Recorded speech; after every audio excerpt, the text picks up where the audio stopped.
Hello friends, మనం ఇంతకు ముందే ఒక కొత్త వైరస్ గురించి మాట్లాడుకున్నాం. చైనాలో విపరీతంగా స్ప్రెడ్ అవుతుందని కూడా మాట్లాడుకున్నాం. అంతలోపే ఇంకొక కొత్త వైరస్ వచ్చింది. కొత్త వైరస్ అంటే ఇదేమొక సెపరేట్ వైరస్ కాదు, కోవిడ్ లోనే కొత్త వేరియంట్. దీన్నే JN.1 అని కూడా పిలుస్తారు. మనం కోవిడ్ వల్ల అంతా ఇంత బాధపడలేదు. ఒక్కొక్కరికి ఒక్కో ప్రాబ్లం వచ్చింది. కొంతమందికి జాబ్స్ పోయాయి, కొంతమంది డబ్బులు లేక ఆకలితో అల్లాడారు, మరికొంతమందికి ఆరోగ్యం పాడైంది. క్షణాల్లో ఎంతో మంది చనిపోయారు, లక్షల్లో ప్రజలు చనిపోయారు. అంటే ఇంత విధ్వంసం చేస్తే దాని వేరియంట్ అయిన JN.1 ఇంకా ఎలా ఉంటుందో మరి. ఆల్రెడీ JN.1 చైనా, అమెరికా దేశాలలో విపరీతంగా స్ప్రెడ్ అవుతోంది. మరి అలాంటి వైరస్ ఇప్పుడు ఇండియాలో ఫస్ట్ కేసు రిజిస్టర్ అయింది. అవును, మీరు విన్నది నిజమే. కాయివే యొక్క వేరియంట్ అయిన JN.1 కేరళలోని తిరువనంతపురంలో మొదలైంది. దీన్ని దృష్టిలో పెట్టుకుని మినిస్ట్రీ ఆఫ్ హెల్త్ అన్ని రాష్ట్రాలను హెచ్చరించింది. అందుకే ఇప్పుడు మనం ఈ వైరస్ వేరియంట్ గురించి, అలాగే తీసుకోవలసిన జాగ్రత్తల గురించి ఈ వీడియోలో మాట్లాడుకుందాం. ముందుగా అందరికీ నమస్కారం. MTF వరల్డ్ కి స్వాగతం.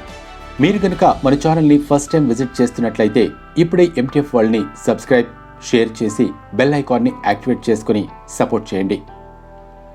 ఇలాంటి ఇంట్రెస్టింగ్ టాపిక్స్ ఇంకా ముందు చాలా ఇంకా వీడియోలోకి వచ్చేయండి.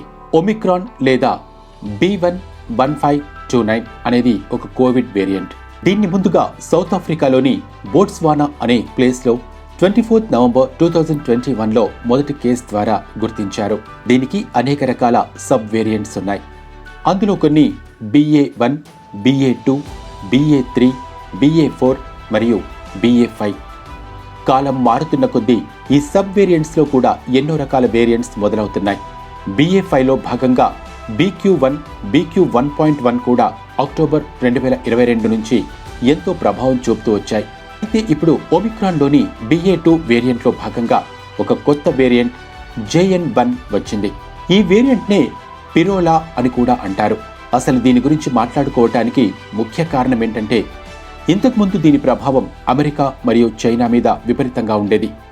అలాంటిది ఇప్పుడు భారతదేశం మీద వచ్చి పడింది. JN.1 ఎలా వ్యాపిస్తుంది? ఈ JN.1 ముఖ్యంగా స్పైక్ ప్రోటీన్ మీద ప్రభావం చూపుతుంది.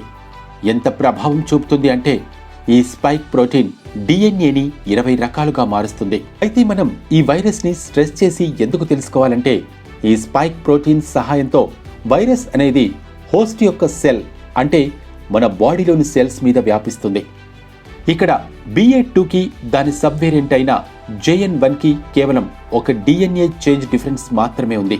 దీని మీద మాట్లాడుతూ disease control and prevention organisation ఏమని పేర్కొన్నారంటే, BA.2కి JN.1కి ఒక DNA చేంజ్ ఉండటం వల్ల స్పైక్ ప్రోటీన్ కూడా వైరస్తో కలిసి ఉంటుంది. కానీ మన కోవిడ్ వ్యాక్సిన్ వాటిని ఎదుర్కొనే సామర్థ్యం ఉందని, అంతేకాకుండా మన వ్యాక్సిన్స్ వల్ల 2023, 2024లో వచ్చిన మరియు రాబోతున్న కోవిడ్ వేరియంట్స్ ని ఎదుర్కోవటానికి మన ఇమ్యూన్ సిస్టమ్ ఎంతో ఇంప్రూవ్ అయ్యిందని కూడా పేర్కొన్నారు. కానీ చూడాలి మరి JN.1 మీద ఎలా పనిచేస్తుందో. దీని గురించి మాట్లాడుతూ ఇంకా ఏమన్నారంటే, ఇప్పుడు వచ్చిన కేసెస్లో 99% XBB గ్రూప్ కి చెందినవని, కేవలం 0.1% మాత్రమే JN.1 మరియు BA.2 గ్రూప్ కి చెందిన కేసెస్. కానీ ఇన్ని రోజులు JN.1 మీద మరియు BA.2 మీద ఎక్కువ ఫోకస్ చేయలేదు. కానీ కేసులు పెరగడంతో ఇప్పుడు దాన్ని క్యూర్ చేయడానికి సైంటిస్ట్స్ ప్రయత్నిస్తున్నారు.